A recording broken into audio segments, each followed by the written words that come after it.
Hey, how's it going, everyone? Just back in with another sequence video. So, Wisdom of Solomon, chapter 5, also has it. Then shall the righteous man stand in great boldness before the face of such as afflicted him and made no account of his labor. So at this point now, we don't care, okay? We've realized now all of our labors are ultimately to help fight against God, and so we're not doing that. And so we stand in the great boldness, okay? And even the truthers are going to hate that, so just be aware of that. When they see it, they shall be troubled with terrible fear, and shall be amazed at the strangeness of his salvation, so far beyond all that they look for. So here's a reference to salvation, and it's going to be fearful for majority of the earth. Okay. And they repenting and groaning for anguish of spirit shall say within themselves, this was he whom we had sometimes in derision and a proverb of reproach. So they're going to start realizing what's really going on. We fools accounted his life madness and his end to be without honor. How is he numbered among the children of God, and his lot is among the saints? Okay, they're going to scratch their head. Okay, and that's in verse 5:5. Okay, 55 is a good number, for God's elect. And that's Wisdom of Solomon 5:5. Therefore have we erred from the way of truth, and the light of righteousness has not shined unto us, and the sun of righteousness rose not upon us.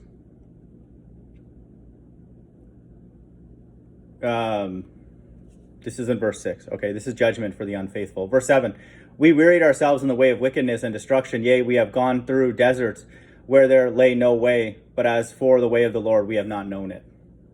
What hath pride profited us, and what good hath riches with our vaunting brought us? People are going to start questioning, and realizing what's really going on. All those things are passed away like a shadow, and as a post that hasted by. And as a ship that passes over the waves of the water, which when it has gone by, the trace thereof cannot be found, neither the pathway of the keel in the waves. Or as when a bird hath flown through the air, there is no token of her way to be found, but the light air being beaten with the stroke of her wings and parted with the violent noise and motion of them is passed through, and there and afterwards no sign where she went is to be found. Or like as when an arrow is shot at a mark, it parteth the air, which immediately cometh together again, so that a man cannot know where it went through. So this is now referencing America being destroyed, by these so-called arrows, led by, Iran. Even so, we in like manner, as soon as we were born, began to draw to our end, and had no sign of virtue to show, but were consumed in our own wickedness. But the hope of the ungodly is like dust that is blown away with the wind, like a thin froth that is driven away with the storm, like as a smoke which is dispersed here and there with a tempest, and passeth away as the remembrance of a guest that tarrieth but a day.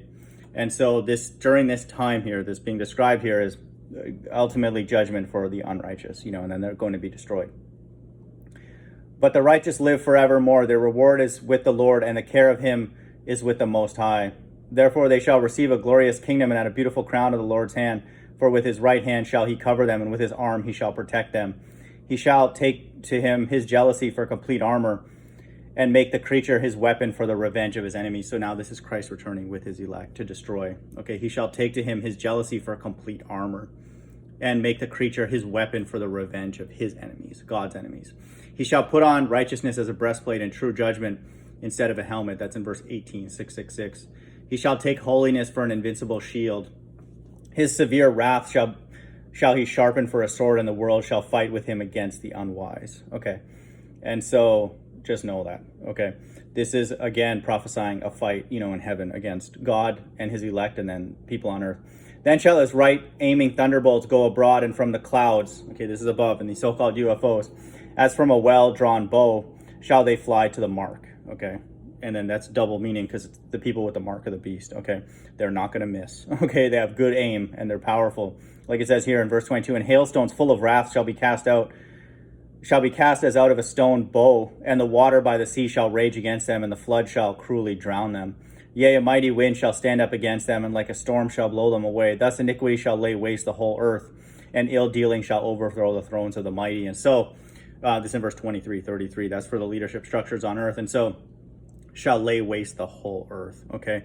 So it's God's ambition to return with his elect and his angels to destroy the entire earth. Everybody, with what it says here, they shall fly to the mark, okay? The mark of the beast. And so, this again, to me, absolutely incredible. It talks about the sequence, again, perfectly. There's a time of salvation. It's going to look strange to the world. Then there's a time of judgment against the unrighteous, sifting, the rest of God's left and right hand side.